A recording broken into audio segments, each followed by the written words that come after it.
Welcome to the Sacred Feminine Power podcast, where we explore the many facets of feminine power and why it is so important for women and for men to step into this power in our world at this time. I'm Emmy Mutale, and I'm the founder of Feminine Revered and the host of this podcast. And my magical guest for today is Andrew Harvey. Now, Andrew is someone who probably doesn't need much of an introduction, but just in case you are not familiar with his brilliant work, Andrew is an internationally renowned religious scholar, writer, teacher, and the author of more than 30 books. He's also the founder and the director of the Institute of Sacred Activism, and he lives in Chicago, Illinois. Welcome, Andrew. It's such a blessing to have you with us. Such a blessing to be on your amazing podcast, doing this work of bringing the mother's message to the world at the time when it is so desperately needed. Thank you. Indeed, that is so very true. And it is such an honor to have you here and to dive deeper into your latest book, which perhaps in many ways is your masterpiece as well, The Magdalene Revolution. And I cannot wait to see where our conversation takes us and what kinds of themes start to pop up as we go deeper into this discussion. But I would love for us to start just by hearing from you. What prompted you to write The Magdalene Revolution? Really, it began in a vision, which took me 20 years to integrate. Oh, it's a wonderful question. I was on a pilgrimage in the south of France with a group of wild seekers, and we were visiting the sites of the apparitions. We were visiting the Black Madonna sites, but we were also going deep into Mother Mary Magdalene country in the south of France.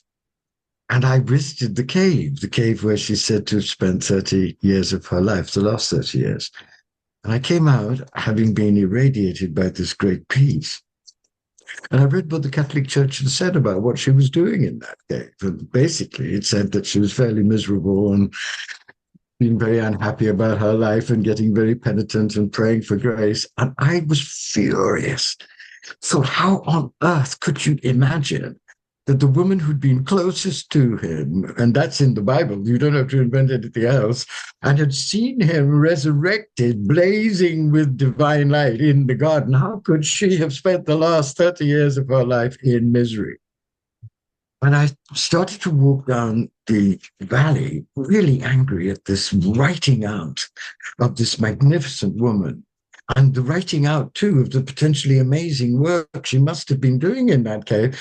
And I turned, I saw in front of the cave, I saw Mary Magdalene herself like a tower, like a golden tower standing, vibrating this immense golden light. And I saw it with my open eyes. And I had no idea what to do with it. Because the Mary Magdalene that I saw was not the disciple, was not even the glorious woman of the Renaissance paintings, was not the mystical lover, beloved of Jesus. She was a power in her own right. She was a female Christ, utterly authoritative and magnificent.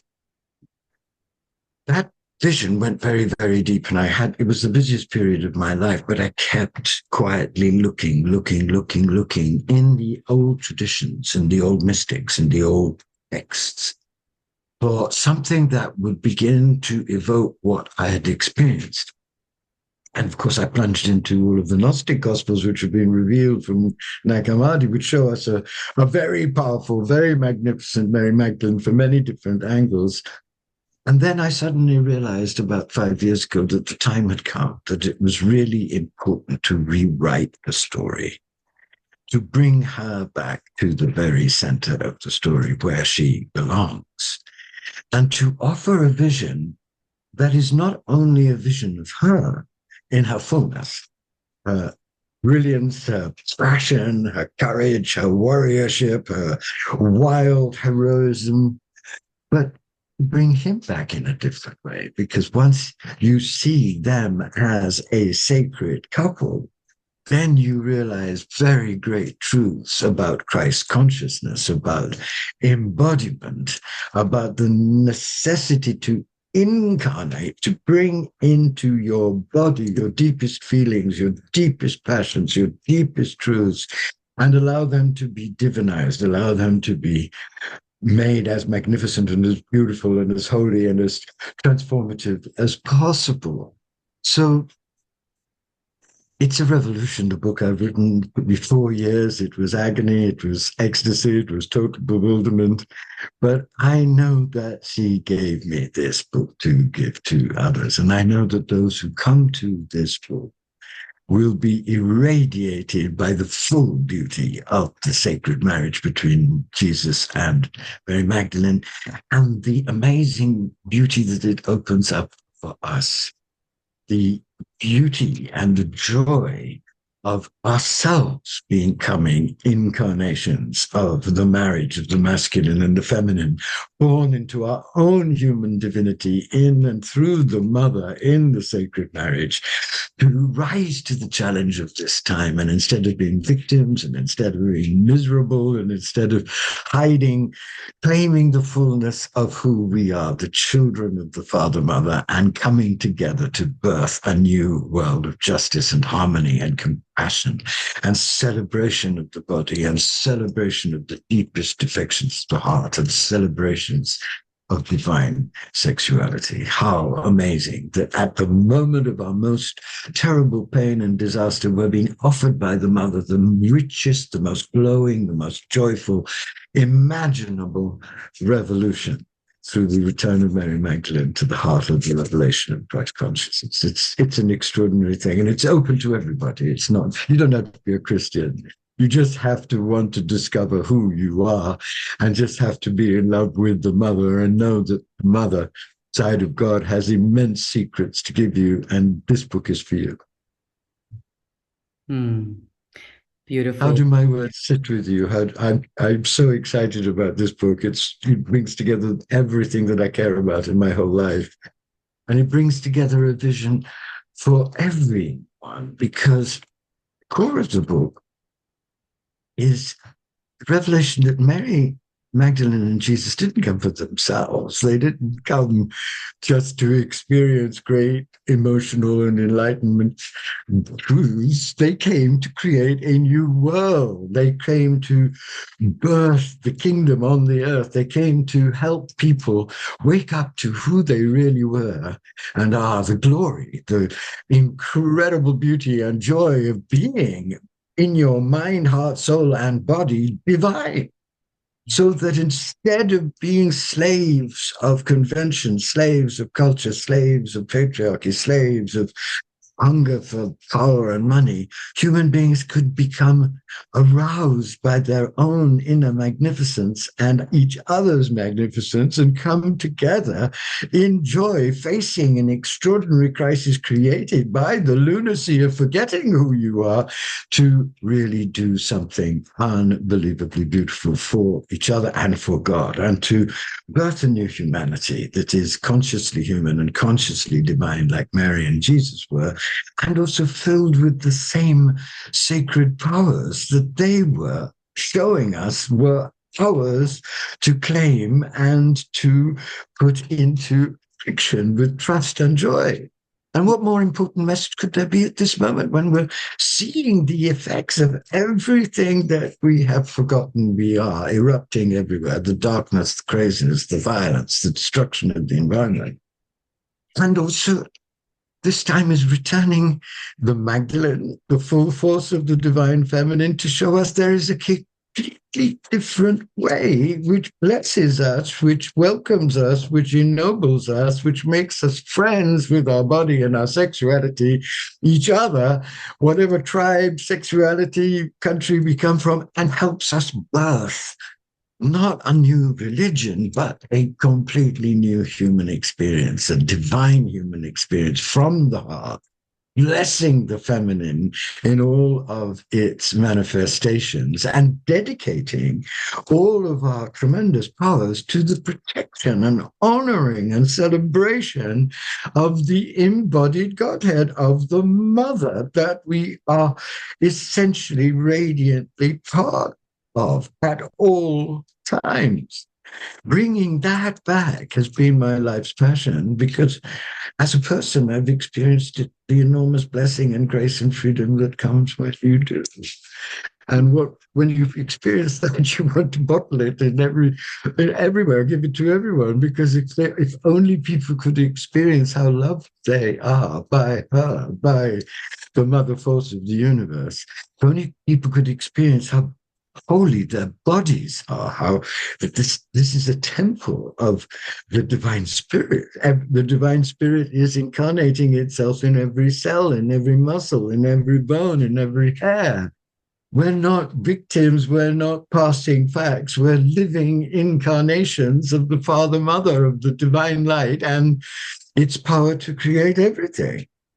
And then, if you can go from there, and then through grace, through the great tantric systems, through the great revelations, the great mystics, you discover, oh my God, not only am I living in a temple, my body, but my heart's affections, my sexual desires are not crazy, are not disgusting, are not illusions. They are impulses from the deepest love consciousness within me, trying to be realized in the most beautiful, holy, initiatory way. And there have been people and whole systems that have known this, that haven't been drunk on body hatred and sex hatred, and that are longing to help us birth ourselves as lovers, lovers of the embodied divine, lovers of justice, lovers of harmony, lovers of animals, lovers of each other, lovers of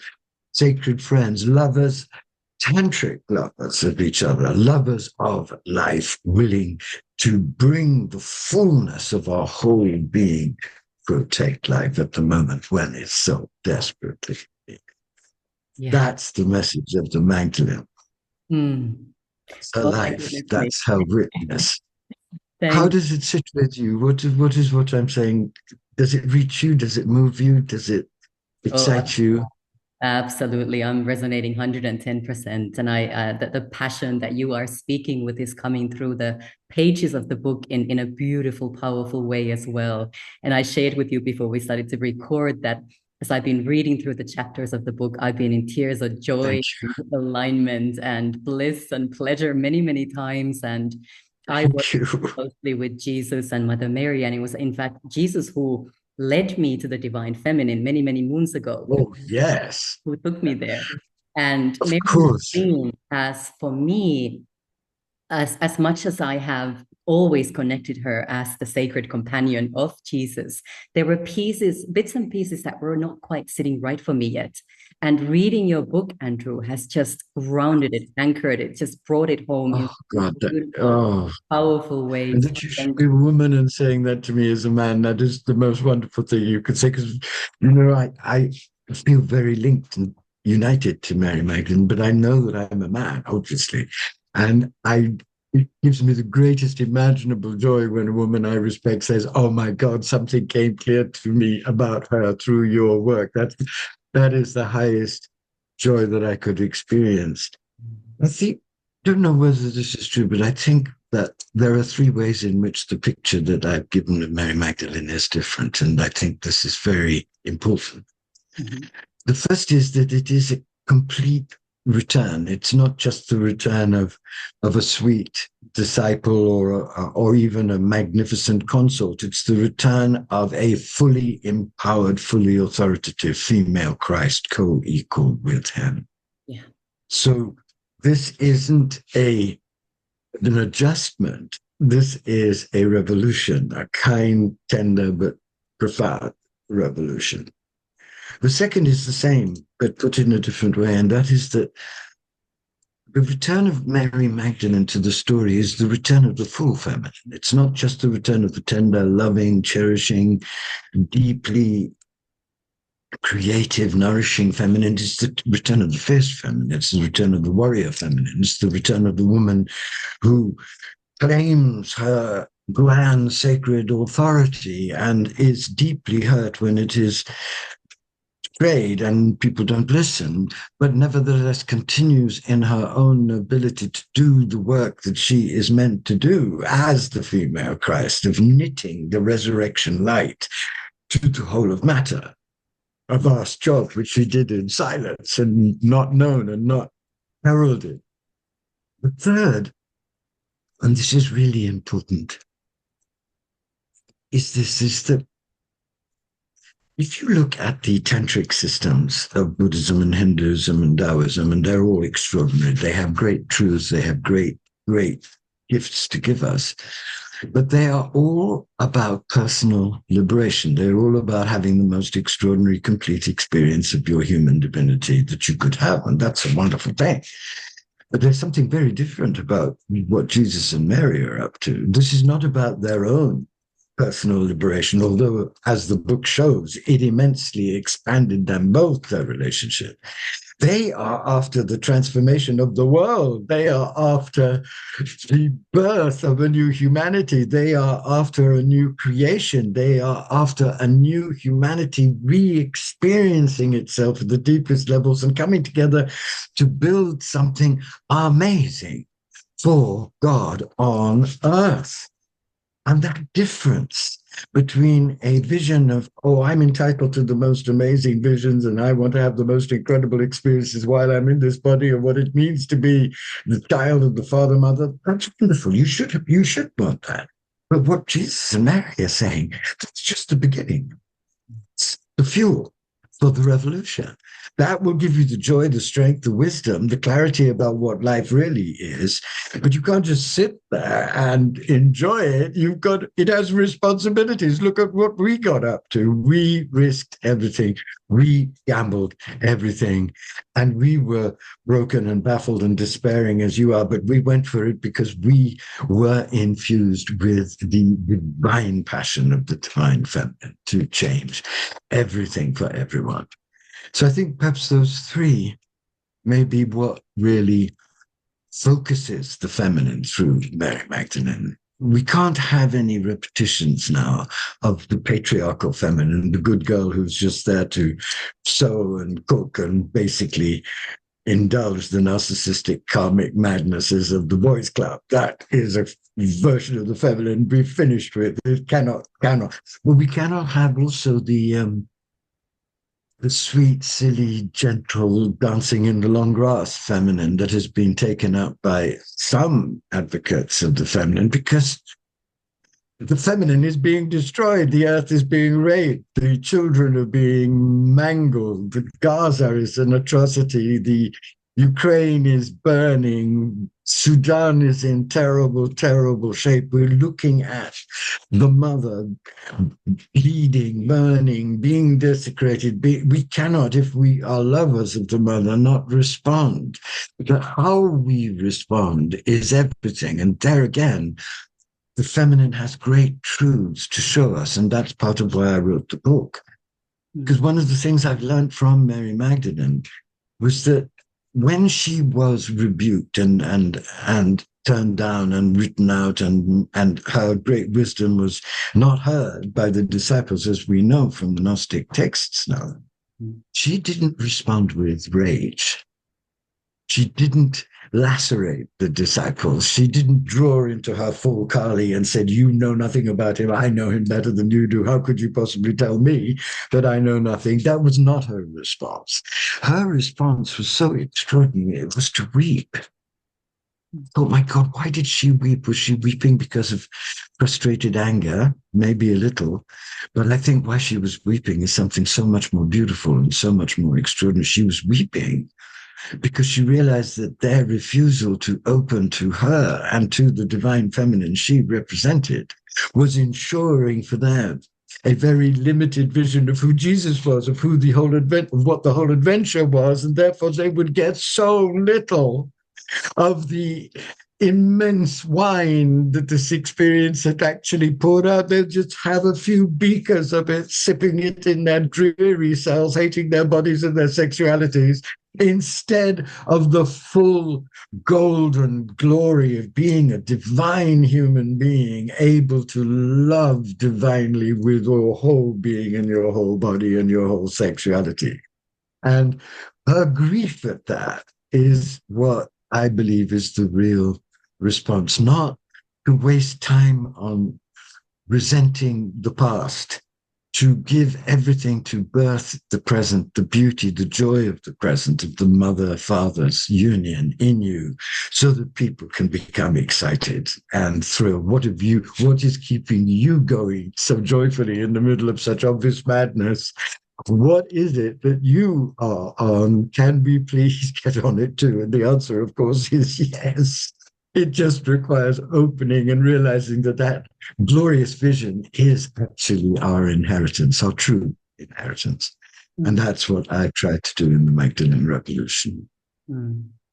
Yeah, that touches me very, very deeply, Andrew. And as you're talking, what's also coming through for me is really this path that Jesus and Mary chose to walk in a very conscious way is not the easiest of paths. And they met a lot of a lot of challenges, a lot of potentially violent threats as well. So could you speak a little bit more to that and how we can relate that to our paths for those of us who've chosen to walk the path of love and know that it isn't the easiest of paths to walk?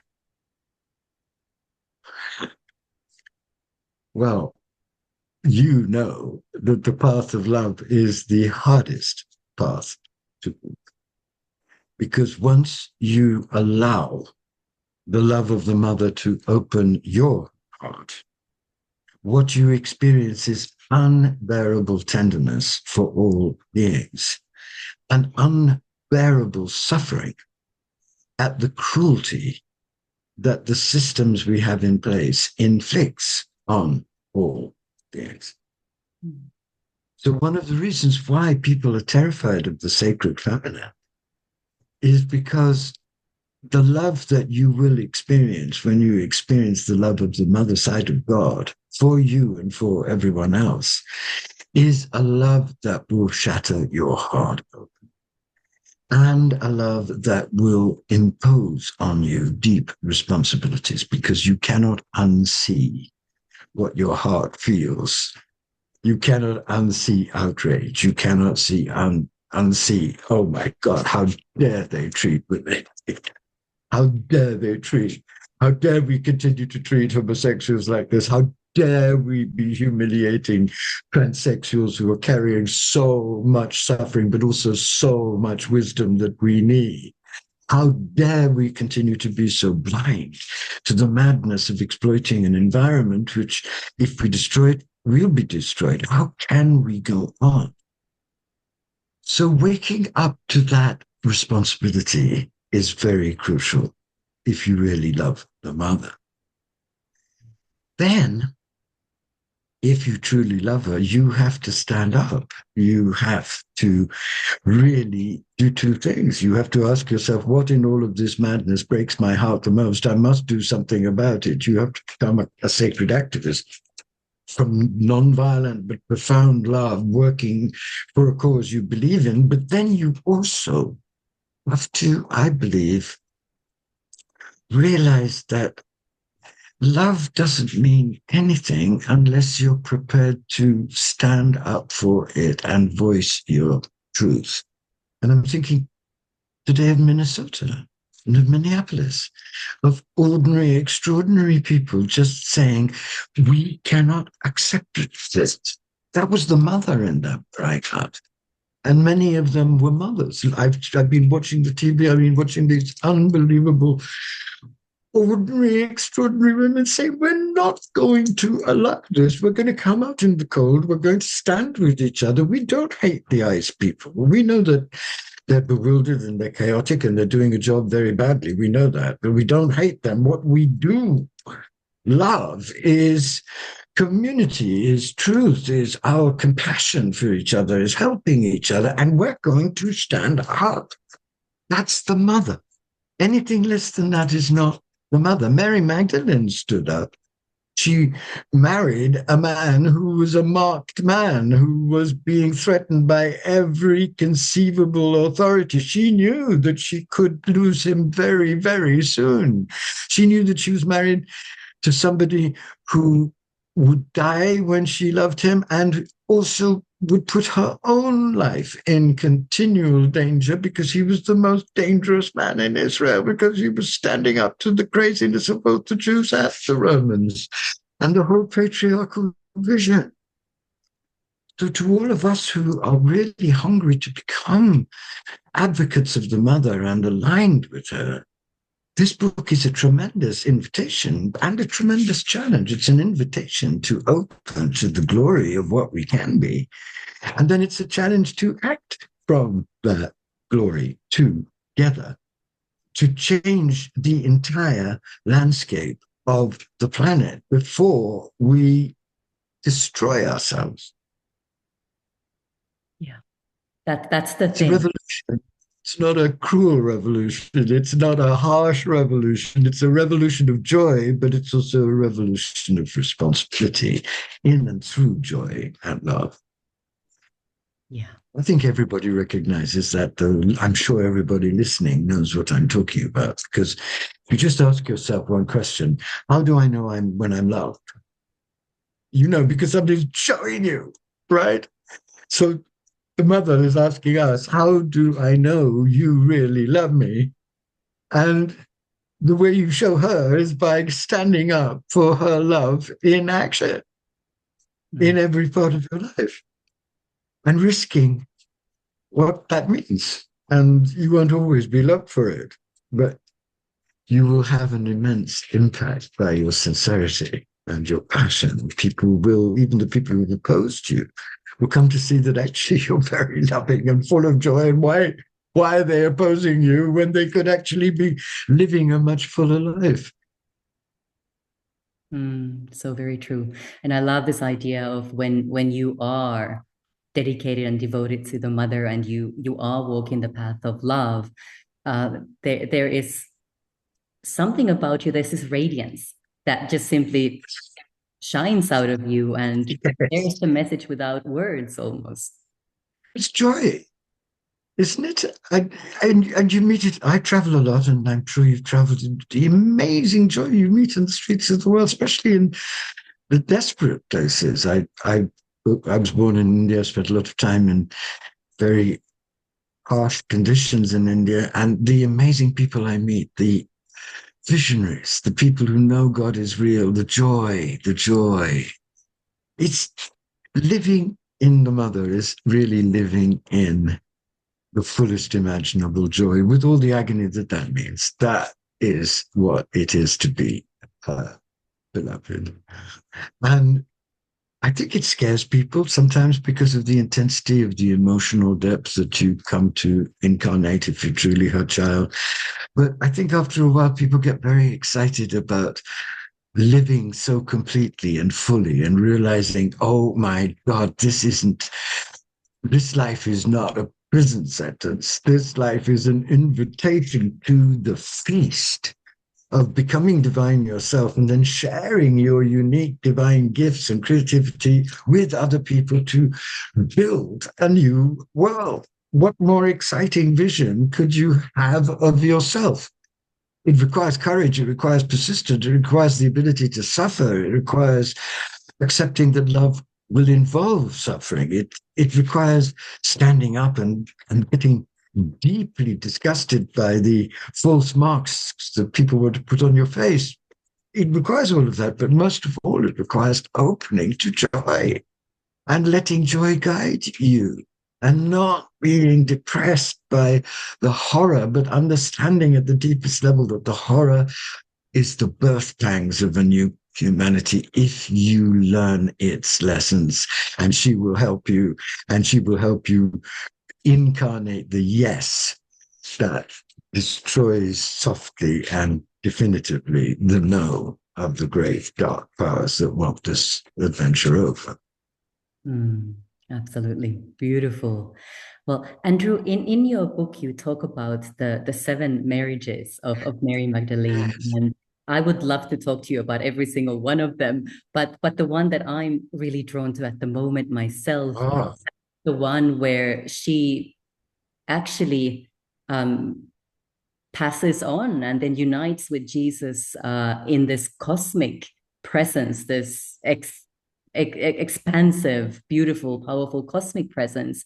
And that was preceded by her time spent in the cave, which for me as a womb shaman is always so very important. The womb cave, the place of death and birth and death and rebirth as well. So I would love to delve a little bit deeper with you into that part of her life and how she then marries Jesus for the 7th time in this cosmic essence and presence. Yes.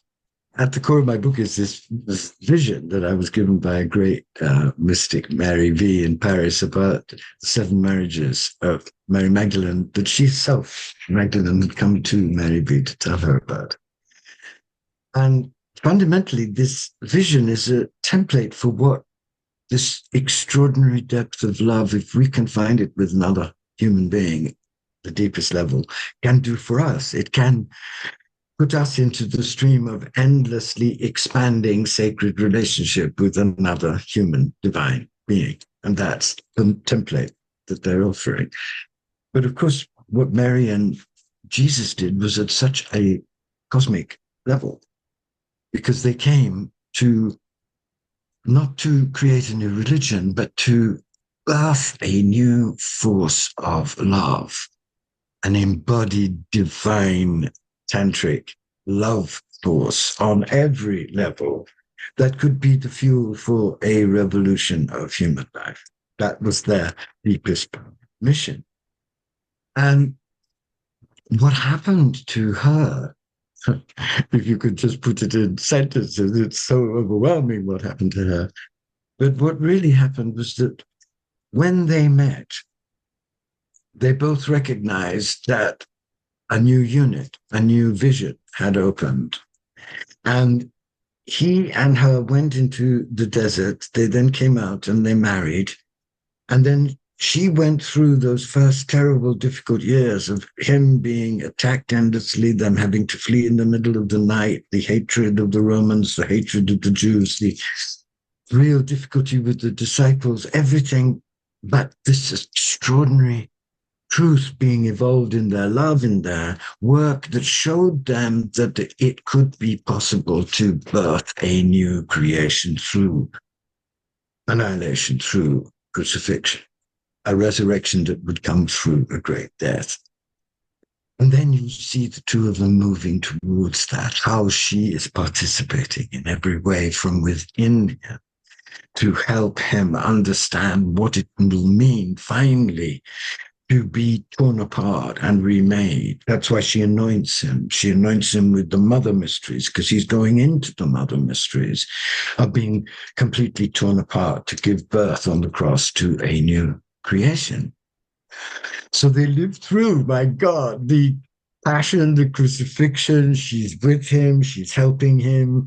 She sees him resurrected. She's irradiated by his light. She's the first person to know that the great dream of birthing a new creation, the dream of this love force they've been sent to incarnate, has happened. But from that moment on, they are not together physically, because another marriage has to take place now for her full authority to be born. And that marriage is between the resurrected Christ, that new being that he becomes, and her, who witnesses it. She's irradiated by it. He, in his cosmic form, as her beloved, becomes one with her inside herself. She becomes one with him. And then the last whole part of her life opens up in 2 amazing ways.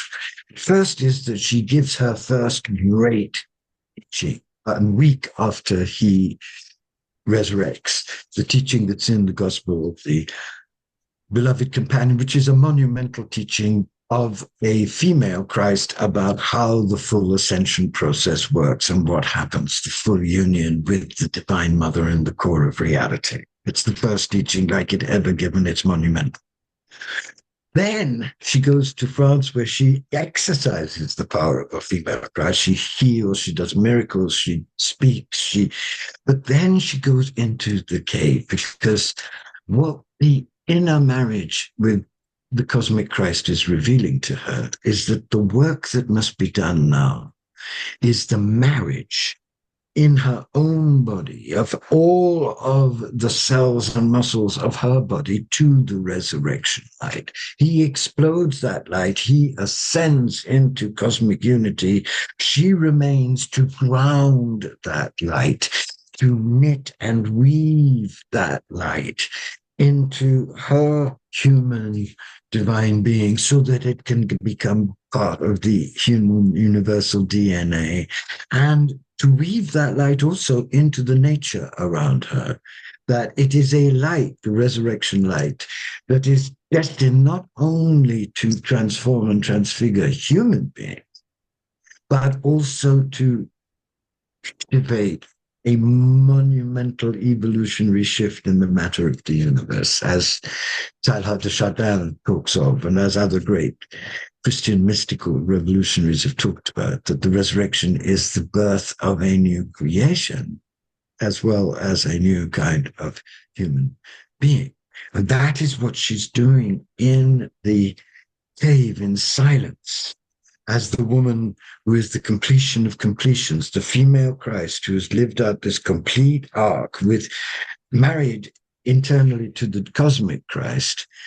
And when she actually leaves, she becomes one with the Father, Mother in the one, as one of the faces of the full, radiant, cosmic feminine, appearing to people all over the world to awaken their own relationship with the cosmic feminine. How does that, how did what I say to you strike you? It's very huge, I know, but it is what I've discovered, and it has tremendous resonance in the stories of other great mystics and saints, as I've tried to point out in the book. It's an amazing, amazing journey.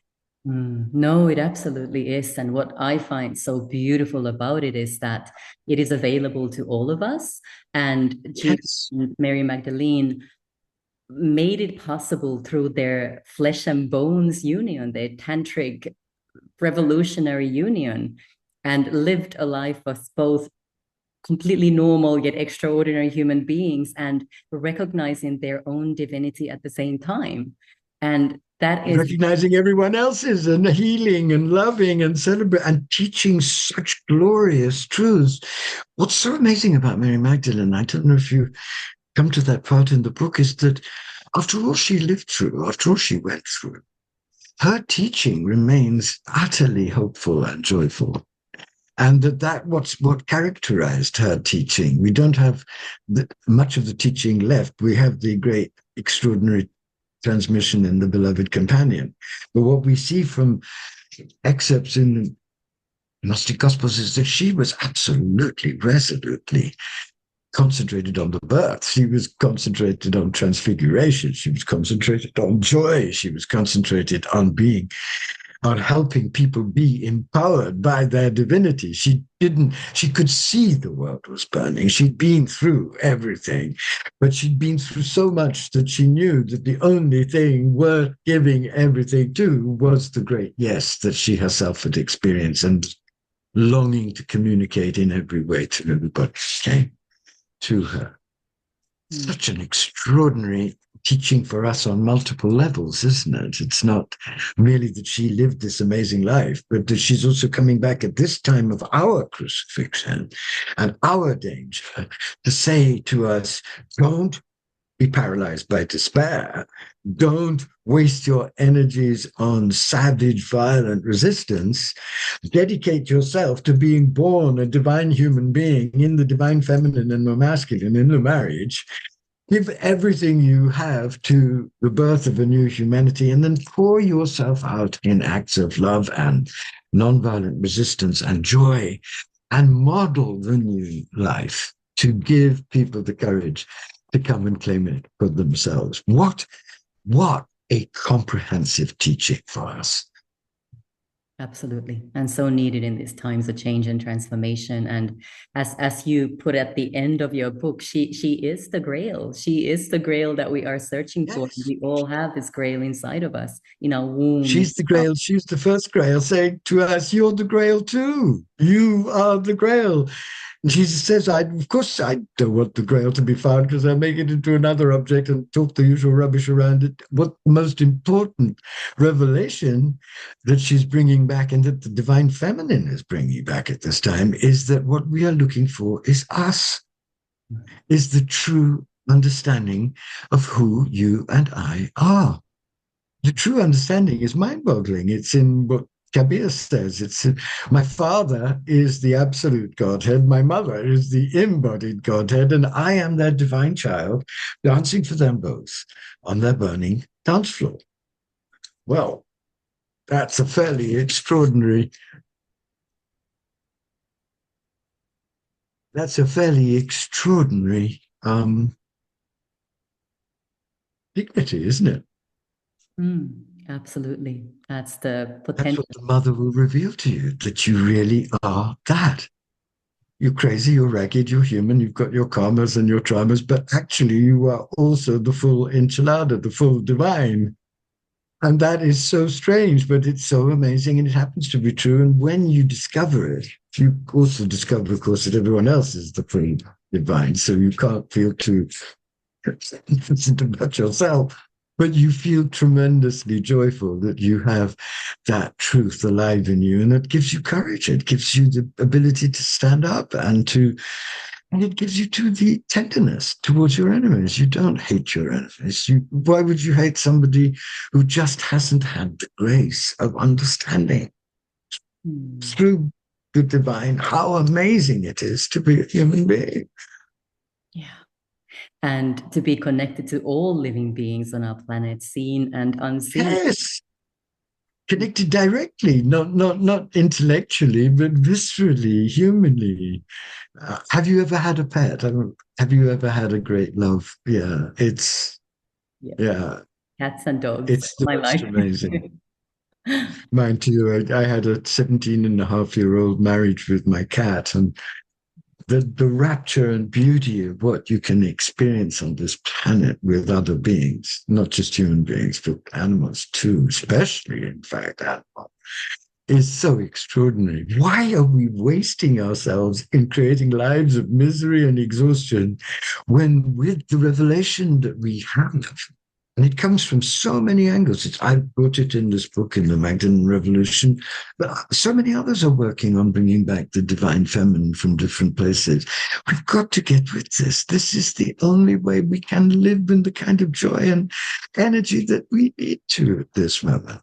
This is not a moment for despair. This is a moment for celebration, coming together and saying, my God, now we can change everything to reflect love. That's it. Yeah, love being the most powerful elixir that is available to us on our beautiful planet. So yeah, and that's Love is the creative force of the universe. I mean, it's elixir is one way of putting it, but it is the absolute nature of reality.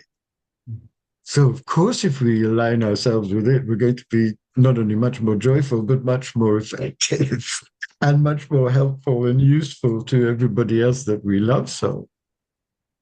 So true. Absolutely. And be able to take on those darker energies that are out there as well. Yes. Because those darker energies can only really be met by love. Because if you meet them on their own terms, they will terrify you and paralyze you and make you feel totally discouraged. They're brilliant at that. If you approach them as great, terrible griefs suffered by people who have not yet been illumined, and you can have much more compassion. You protect yourself, but you don't hate and you're not frightened. And you relate from cautious compassion, but also deep, deep love for the people trapped in these visions that don't grow corn, that grow only desolation. And that relieves you of a huge burden of of unnecessary resistance. The resistance is essential, but it has to be a soul resistance. You don't waste your energy in what you cannot control. You give all of your energy to the birth of something new in you, for others. And that something new is what arouses others' hearts and gives life to others and encourages them to step forward. And you can see it. We can see it every week, every day this week in Minneapolis. It's so obvious how it works. Let's take the lesson. Let's build a new world for her and for us. Amen. Absolutely. Beautiful. Andrew, thank you so much for sharing all of this wisdom with us. I could listen to you for hours and dive deeper and deeper with you. But would you please... Thank you. But would you please share with our audience what's the easiest way to find you and also to get hold of this brilliant book of yours as well? Oh, thank you so much. The easiest way to find me is on my website, andrewharvey.com, I think, .net. And it's andrewharvey.net. And then the Magdalene Revolution is out from Hay House. And I cannot tell you what it means to hold this book in my hands. I didn't know whether I would live to finish this book, but I did through the grace of the Magdalene. And I am so thrilled that it's available for you because I wrote it for you. You're in the first page. Everybody is invited in at the beginning because I knew this revelation was given to me for everyone. And from the very beginning, the practices are there to help you integrate this astounding new information so that this book isn't about, oh, another vision of Mary Magdalene. It's about how this returning force of divine feminine love can become real for you as the story unfolds, not only to you, but in you. That's what I tried to do with this book, because I wanted to make it not just a revelation, which is wonderful, but an actual handbook to how to feel that revelation and then sustain it and then understand how it's expanding your vision of yourself and then put it into living practice. So that's why it took so long to get into the crystalline shape that I think it now is in for you. And it costs less than a decent breakfast. So please plunge in. She's waiting for you and she will give you so much if only you will let her. Blessed be. Thank you so much. Thank you for pouring your heart and soul into this book and sharing so much of your own experience as well. I found that to be absolutely fascinating and very relatable as well. And the wisdom that comes. We're all crazy, aren't we? We're all looking for this love. We all make terrible mistakes. We all suffer a lot, but it's partly that's also fine, isn't it? Because it's how we learn. And I thank you for saying that because I wanted to put in my own journey to encourage the hell out of everybody else because it's not an easy journey. But once you realize that it does have profound meaning and blessing, oh my God, what other journey would you want to be on? Indeed. That is the question. Beautiful. Well, Andrew, thank you from the bottom of my heart for being part of it. Thank you, darling. Thank you so much. Thank you. Lovely to be with you. You too. Thank you. And to our listeners, thank you so much for being a part of this as well. And just for a moment, let's pause and close our eyes and really take in the message here and this powerful, beautiful message. And really, truly remember that the more of us have the courage to step into our sacred feminine power, to step onto that path of love and become part of that Magdalene Revolution that Andrew talks and writes about, the more quickly our planet will also heal and ascend. Thank you so much for listening and for being here.